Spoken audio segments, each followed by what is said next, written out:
అందరికి నమస్తే. మునుగోడు ఎమ్మెల్యే కోమటిరెడ్డి రాజగోపాల్ రెడ్డి వరుసగా మాట్లాడుతున్నాడు. సరే ఒకసారి మాట్లాడి వదిలేస్తే అది ఒకసారి వార్త అయిపోయేది. అట్లా కాదు, ఆయన కంటిన్యూస్గా వారం 10 రోజుల నుంచి రేవంత్ రెడ్డి పరిపాలన పైన, రేవంత్ రెడ్డి స్టమీనా పైన, రేవంత్ రెడ్డి తిట్ల పైన, రేవంత్ రెడ్డి కామెంట్స్ పైన మొత్తం అన్ని విషయాలు పోస్ట్ మార్టం చేస్తున్నాడు. ఆయన ఒక ప్రోగ్రెస్ రిపోర్ట్ ఇస్తున్నాడు. జనం ఏమనుకుంటున్నారు ఈ పాలన పైన, తర్వాత మిగతా అన్ని అంశాల మీద కూడా మాట్లాడేసిండు. ఆయన పనిలో పనుగా ఒకటి క్లారిటీ కూడా ఇచ్చిండు. అంటే అందరూ అనుకుంటున్నారు కదా, నేను మంత్రి పదవి రాలేదని చెప్పేసి రాజగోపాల్ రెడ్డి తిక్క మాట్లాడుతున్నాడు అనేది కూడా చర్చ ఉంది ఆల్రెడీ. కానీ ఇక్కడ ఒక లాజిక్ కూడా ఉంది. మంత్రి పదవి రాకపోతే ఆయన అధిష్టానం తిడతాడు, కానీ రేవంత్ రెడ్డి తిడతాడా? రేవంత్ రెడ్డి ఇచ్చిండు మంత్రి పదవులు. ఇట్లా చాలా అంశాలు ఉన్నాయి. కోమటిరెడ్డి వెంకరెడ్డి కూడా స్పందించింది ఆల్రెడీ రాజగోపాల్ రెడ్డి వ్యాఖ్యల మీద. అన్ని విషయాల మీద మాట్లాడదాం. సబ్స్క్రైబ్ మాత్రం చేసుకోండి. చూసే వాళ్ళలో 50% సబ్స్క్రైబర్స్ కాదు, బట్ వాళ్ళకి వార్తలు నచ్చుతున్నాయి. మీరు కూడా సబ్స్క్రైబ్ చేసుకోవడం వల్ల ఇంకొక 10 మందికి ఆ వార్త చేరే అవకాశం ఉంటుంది. కాబట్టి మిస్ కాకుండా వేసుకోండి, సబ్స్క్రిప్షన్ మాత్రం చేసుకోండి. ఇక వార్తలో పోతే, ఇప్పుడు కాంగ్రెస్లో ఇప్పుడు ప్రతిపక్షాలు మాట్లాడితే పెద్ద లెక్క కాదు. ప్రతిపక్షాలు బీఆర్ఎస్ వాళ్ళు విమర్శిస్తేనో, బీజేపీ వాళ్ళు విమర్శిస్తేనో, బీజేపీలు ఎట్లా విమర్శించారనుకో అది వేరే విషయం. బీజేపీలు విమర్శ ఎప్పుడో మర్చిపోయారు. రేవంత్ రెడ్డి పరిపాలన మీద, కాంగ్రెస్ గవర్నమెంట్ పైన బీజేపీల్లో విమర్శ అనేది లేదు. ఇంకా విమర్శ అనేది మర్చిపోయారు. వాళ్ళు వీళ్ళు కలిసి తెలంగాణలో గవర్నమెంట్ పెట్టినరేమో అన్నంత వాతావరణం క్రియేట్ అయింది. అట్లా కనిపిస్తుంది. వాళ్ళు ఏమి పట్టించుకుంటలేరు. తప్పు అంటలేరు, కరెక్ట్ అంటలేరు. వాళ్ళు అన్నీ కరెక్టే అంటున్నారు. కాబట్టి దాంట్లో కరెక్ట్ ఏందో తప్పేందో కూడా ఎవరు తెలుసుకోలేరు. బీజేపీ స్టాండ్ అట్లా ఉండిపోయింది. ఇంకా బీఆర్ఎస్ వాళ్ళు యాజ్ ఏ ప్రతిపక్షంగా విమర్శిస్తున్నారు, రైట్, అది కానీ రాజగోపాల్ రెడ్డి విమర్శ ఇప్పుడు హాట్ టాపిక్. రాజగోపాల్ రెడ్డి ఎందుకు మాట్లాడుతున్నాడు? అసలు రాజగోపాల్ రెడ్డి మామూలు మాటలు మాట్లాడలేదు, చాలా బీభత్సమైన మాటలు మాట్లాడిండు. ఆయన మొన్నటిదాకా మంచిగానే ఉండే. ఒక 15 days బ్యాక్ నుంచి ఆయన బ్యాటింగ్ స్టార్ట్ చేసిండు. ఆ బ్యాటింగ్ స్టార్ట్ చేసిన తర్వాత వాళ్ళ అన్న కోమటిరెడ్డి వెంకరెడ్డి కొంచెం రివర్స్ గేర్ వేసి, రేవంత్ రెడ్డి రెండోసారి మళ్ళీ కూడా ముఖ్యమంత్రి కావాలని నేను గణపతి పూజ చేయించిన అనేది ఫోన్లో మాట్లాడింది. ఆ వీడియో కూడా బయటకు వచ్చేసింది. సేమ్ టైం రాజగోపాల్ రెడ్డికి మంత్రి పదవి కోసమే అని చర్చ జరిగిన తర్వాత కోమటిరెడ్డి రెస్పాండ్ అయ్యింది దాని మీద. నేను మంత్రి పదవి ఇచ్చే పరిస్థితుల్లో లేను, నేను ముఖ్యమంత్రి రేసులో లేను. ఏమైందో తెలియదు, కోమటిరెడ్డి వెంకరెడ్డికి ఏమైందో తెలియదు, ఆయన కూడా పక్కన పడేద్దాం తీసి. కానీ రాజగోపాల్ రెడ్డి విషయాల మీద ఖచ్చితంగా మాట్లాడాల్సిన అవసరం ఉంది. ఎందుకంటే ఆయన మాట్లాడింది ఆయన సొంత ప్రభుత్వం పైన, ఆయన సొంత సీఎం పైన, ప్రభుత్వ పాలన పైన. ఆయన కూడా పాలనలో భాగమే. రాజగోపాల్ రెడ్డి కాంగ్రెస్ ప్రభుత్వంలో మనిషే కదా ఎమ్మెల్యే అంటే, ఆయన కూడా ప్రభుత్వంలో మనిషే. కానీ చాలా విషయాలు మాట్లాడుతున్నాడు. ఒక్కొక్క వీడియో తీసుకుందాం. ఫస్ట్ ఒక వీడియో చూడండి.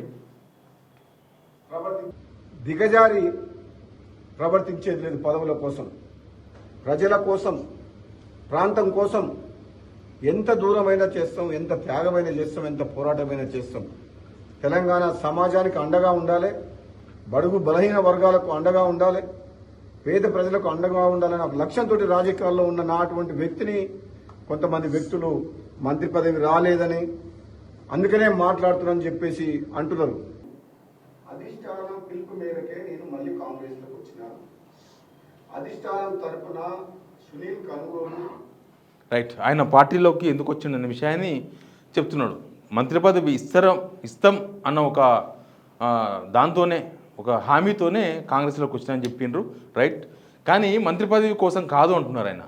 నిజంగా కూడా మంత్రి పదవి కోసం అయితే రేవంత్ రెడ్డిని విమర్శించాల్సిన అవసరం లేదు రాజగోపాల్ రెడ్డికి.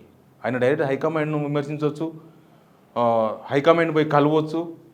హైకమాండ్లో కోమటిరెడ్డి బ్రదర్స్కు కొంచెం పరిచయాలు ఉన్నాయి, రేవంత్ రెడ్డి కన్నా ఎక్కువనే పరిచయాలు ఉన్నాయి. ఎందుకంటే వాళ్ళు ఎప్పటి నుంచో ఉన్నారు.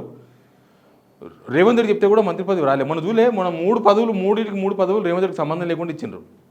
నెక్స్ట్ ఇచ్చే 3 పదవులు కూడా రేవంత్ రెడ్డికి సంబంధం ఉండదో తెలియదు. రేవంత్ రెడ్డి చెప్తే ఆ పదవులు రావు అనేది కాంగ్రెస్లో ఒక ముద్ర పడ్డది. రేవంత్ రెడ్డి చెప్పకుంటేనే బెటర్ అని. అట్లాంటి టైంలో రాజగోపాల్ రెడ్డి మంత్రి పదవి కోసం అయితే ఖచ్చితంగా హైకమాండ్ను క్వశ్చన్ చేసేవాడు, హైకమాండ్తో మాట్లాడేవాడు అనే చర్చ కూడా ఉంది, కాంగ్రెస్ పార్టీలోనే ఉంది. ఇక ఆయన హైకమాండ్ ఇచ్చిన దాంతో మాట్లాడినా, హైకమాండ్ నాకు ఇచ్చింది హామీ, అది వచ్చినాడు వస్తుంది, నేను దానికోసం దిగజారి వ్యక్తిని కాదు, నేను కొట్లాడుతా అంటున్నాడు. నేను మొన్న రాజీనామా కూడా చేస్తున్నాడు. నిజానికి ఒకవేళ రాజీనామా చేస్తే ఏమైతే రాజగోపాల్ రెడ్డి రాజీనామా చేస్తే ఉప ఎన్నిక వస్తుంది. ఉప ఎన్నిక వస్తే మళ్ళీ పోటీ చేయాల్సిందే కదా. అది ఉత్త ఊంకరింపే, అది ఉత్త బెదిరింపే ఉండొచ్చు బహుశా. రాజగోపాల్ రెడ్డి కూడా తెలుసు. ఆయన కనుక రాజీనామా చేస్తే మళ్ళీ బై ఎలక్షన్ వస్తుంది. బై ఎలక్షన్ వస్తే సిచ్యువేషన్ ఏందో ఆయన్నే మాట్లాడిండు. ఇప్పుడు ఉన్న పరిస్థితుల్లో, ఉన్న జూబ్లీహిల్స్ బై ఎలక్షన్లో హైదరాబాద్లో ఒకటే ఒక సీటు ఉంది కంటోన్మెంటు, రెండో సీటు సంపాదించాలంటేనే కాంగ్రెస్కు తలకాయ పానం తోకకు వచ్చింది. చిరంజీవి లాంటి వాళ్ళని ఇంటికి పిలుచుకొని మాట్లాడాల్సి వస్తుంది.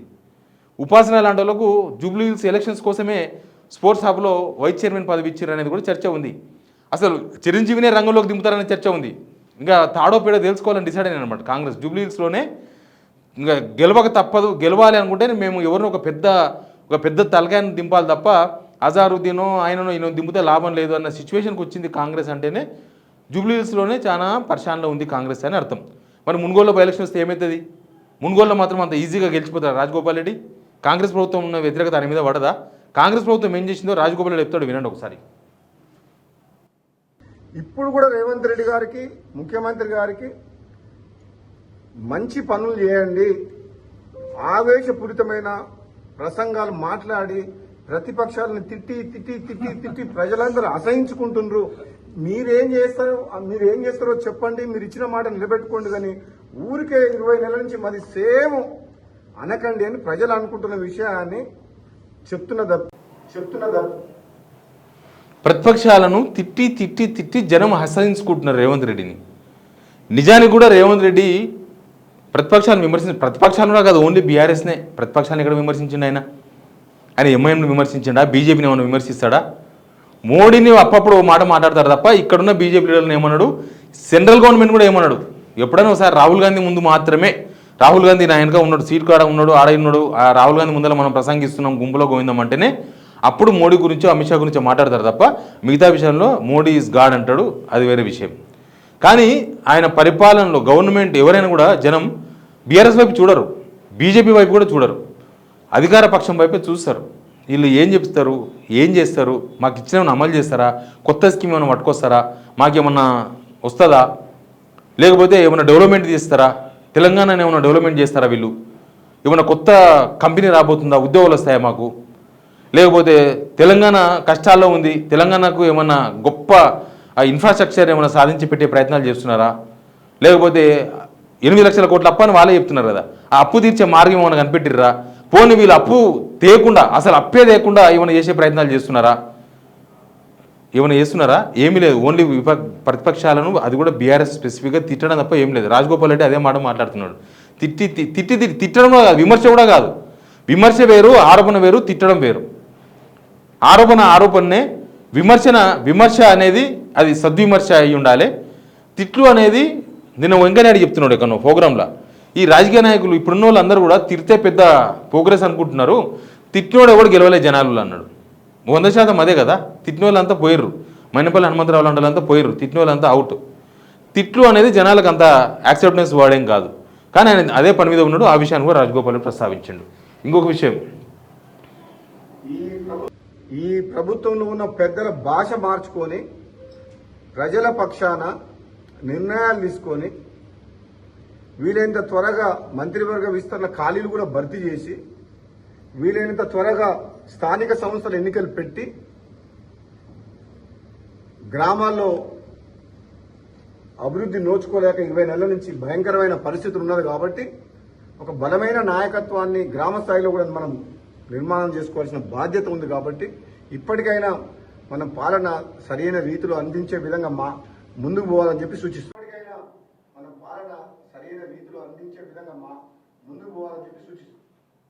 20 నెలలకెళ్ళి 20 నెలలు అంటే ఆల్మోస్ట్ ఈ గవర్నమెంట్ వచ్చిన తర్వాత గ్రామాల్లో డెవలప్మెంట్ ఆగిపోయింది అని చెప్తున్నారు రాజగోపాల్ రెడ్డి గారు. డెవలప్మెంట్ ఆగిపోయింది, జనమంతా డెవలప్మెంట్ కోసం చూస్తున్నారు. స్థానిక సంస్థల ఎలక్షన్స్ పెట్టండి, గ్రామాలను డెవలప్ చేయండి అని అడుగుతున్నారు రాజగోపాల్ రెడ్డి గారు. ఇది ప్రతి ఎమ్మెల్యే దగ్గర ఉన్న సిచ్యువేషనే, ఒక రాజగోపాల్ రెడ్డి దగ్గరనే కాదు, మొత్తం రాష్ట్ర వ్యాప్తంగా అదే సిచ్యువేషన్ ఉంది. 20 నెలలుగా గ్రామాలలో పనులు ఏం లేవు, సర్పంచులు లేరు, ఎంపీటీసీలు లేరు, జెడ్పీటీసీలు లేవు, నిధులు లేవు, ఏమీ లేవు, జీతాలు కూడా లేవు. గ్రామ పంచాయతీలో ఉండే ట్రాక్టర్స్ మొత్తం సిలుం పట్టిపోతున్నాయి, దానికి డీజిల్ లేదు, దానికి ఈఎంఐ కడుతూ లేడు, ఊర్జతో లేడు, తూర్జతో లేడు, ఎవరు లేరు. అట్లాంటి పరిస్థితి ఉంది. రేవంత్ రెడ్డి గారు వినాలి ఈ మాట ఖచ్చితంగా. సరే, రాజగోపాల్ రెడ్డి ఎందుకు మాట్లాడుతున్నాడో తర్వాత తెలుసుకోండి మీరు. కానీ ఇది ఒరిజినల్ ప్రోగ్రెస్ రిపోర్ట్. మీరు ప్రతిపక్షాలు చెప్తే వాళ్ళు మస్తు మాట్లాడతారు, వాళ్ళు పిచ్చోళ్ళు, వాళ్ళకి తెలివి ఉందా, వాళ్ళు చదువుకున్నారా, మా జర్నలిస్టులు మాట్లాడితే జర్నలిస్టులు కూడా వీళ్ళకి ఏం తెలుసు, జర్నలిస్టులకు ఏం తెలుసు అని ఒక అహంపూరితంగా మాట్లాడుతున్నారు ఆయన. అసలు ఏమీ తెలియదు, నాకే మొత్తం తెలుసు, అహం స్వభావి అంటారు కదా, ఏమంటారు కదా, అట్లా నేను అహంతో మాట్లాడుతున్నా అన్నట్టుగా మాట్లాడుతున్నారు. రాజగోపాల్ రెడ్డి మాట కూడా ఈ విషయంలో వినాల్సిందే ఖచ్చితంగా. చెప్తున్నా ఆంధ్ర పెట్టుబడిదారులు ఎవరు? రేవంత్ రెడ్డి వెనుక ఆంధ్ర పెట్టుబడిదారులు ఎవరు? ఇక మీకు 1, 2, 3, 4, 5, 6, 20 మంది ఉన్నారు. ఈ రాష్ట్రాన్ని దోసుకుంటున్న ఇప్పుడు కూడా రాబోయే రోజుల్లో సమయం వచ్చినప్పుడు వాళ్ళ బండారం బయట పెడతా. ఏది ఏమైనా తెలంగాణ రాష్ట్ర సంపద లూటీ విషయంలో కానీ, కాంట్రాక్టుల విషయంలో కానీ, భూముల విషయంలో కానీ, ఇసుక మాఫియా విషయంలో కానీ, ఏ విషయంలో సరే తెలంగాణ ప్రాంతానికి ప్రజలకు అన్యాయం చేసే పని ఎవరు చేసినా బహిరంగంగా మాట్లాడతా. Thank you. రైట్, ఆయన మాటలు మొత్తం అర్థమైనాయి కదా. 20 మంది ఆంధ్ర కాంట్రాక్టర్లు జొర్రిండ్రు, వాళ్ళే తెలంగాణ మొత్తం దోచుక తింటున్నారు, తెలంగాణ దోచుక తింటున్నారు, తెలంగాణ బ్యాడ్ అవుతుంది అని మాట్లాడుతుంటారు ఆయన. ఆ 20 మంది ఆంధ్ర కాంట్రాక్టర్ల పేర్లు, కాంట్రాక్టర్లో వ్యాపారవేత్తలో వాళ్ళ చుట్టాలో ఎవరో మరి, ఆ పేర్లు తర్వాత చెప్తా అంటున్నాడు, అవసరం వచ్చినప్పుడు చెప్తా అంటున్నాడు. ఎనీవే, ప్రతిపక్షాల మీద ఎట్లా తిడతారు, బూతులు తిడతారు. కనీసం రాజగోపాల్ అడిగిన క్వశ్చన్లకైనా సమాధానం చెప్తే జనాలకు సమాధానం చెప్పినట్లే. జనం కూడా ఇదే రకమైన అభిప్రాయంతో ఉన్నారు. మొత్తం ఆంధ్రలో పాలన అయిపోయింది తెలంగాణ. మళ్ళా మొత్తం ఓపెన్గా దాగుడు మూతలు లేవు, రహస్యం లేదు, ఏమీ లేదు. సీఎం ఆఫీస్లో మొత్తం ఆంధ్రలో ఉన్నారు. సీఎంఓ అంటారు దాన్ని, సీఎం ఆఫీస్. సీఎం చుట్టూ మొత్తం ఆంధ్రలో. ఇక మొత్తం ఇక్కడ చూడలే, ఏపీ మినిస్టర్ ఇక్కడ హోటల్లో ఇక్కడ సెటిల్మెంట్ చేస్తున్నాడు ఒక ఆయన. చాలామంది ఆంధ్ర వాళ్ళు ఇక్కడ సెటిల్మెంట్ చేస్తున్నారు. ఈ గవర్నమెంట్ వచ్చిన తర్వాత ఇక్కడ వచ్చి సెటిల్మెంట్ చేసుకొని బతుకుతున్నారు. ఆంధ్రలో ఏం లేదు, తెలంగాణలో హైదరాబాద్లో సెటిల్మెంట్ చేసుకొని 4 పైసలు సంపాదించుకుంటున్నారు. దానిలో ఎవరెవరు పార్ట్నర్సో ఎవరెవరో ఎక్కడెక్కడనో ఏమో తెలియదు. రేవంత్ రెడ్డి చుట్టూ ఉన్న వాళ్ళందరూ అదే పని చేస్తున్నారు. తెలంగాణ వాళ్ళు కూడా ఉన్నారు దానిలో కొంతమంది. మొత్తం అటు పోతే శంకర్పల్లి ఏరియాకో లేకపోతే శంషాబాద్ ఏరియాకో పోతే దక్షిణ తెలంగాణకు సంబంధించిన ఒక ఎంపీ పేరు చెప్తున్నారు. ఆ ఎంపీ వచ్చి సెటిల్మెంట్ చేస్తున్నాడు, ఆ ఎంపీ వచ్చిండు, తక్కువ కడుగుతున్నాడు, భూములు కొంటున్నాడు, 100 ఎకరాలు 1000 ఎకరాలు కొనుక్కుంటూ పోతున్నాడు, ఏడిపోతాడు ఈయన చేసి మాట్లాడుకుంటున్నారు రియల్ ఎస్టేట్ చేసే వాళ్ళంతా కూడా. దక్షిణ తెలంగాణకు సంబంధించిన ఒక సీనియర్ లీడర్ కొడుకు ఎంపీ. ఇంకా అట్లాంటి పొజిషన్లు ఉన్న తర్వాత ఇంకా తెలంగాణ ఏడ బాగుపడుతుంది? ఎక్కడోళ్ళు దోసుకుని, ఎక్కడోళ్ళు అక్కడ కడుక్కొని తాగినాక, ఎక్కడోళ్ళు అక్కడ దోసుకొని పోయినాక, ఎక్కడోళ్ళు అక్కడ పైసలు ఎగేసుకుంటూ పోయిన తర్వాత ఇంకా తెలంగాణ ఏడికెళ్ళి బాగుపడుతుంది? లీడర్లు రిచ్ అవుతున్నారు, తెలంగాణ పూర్ అవుతుంది. సింపుల్గా చెప్పాలంటే. Please subscribe signal TV.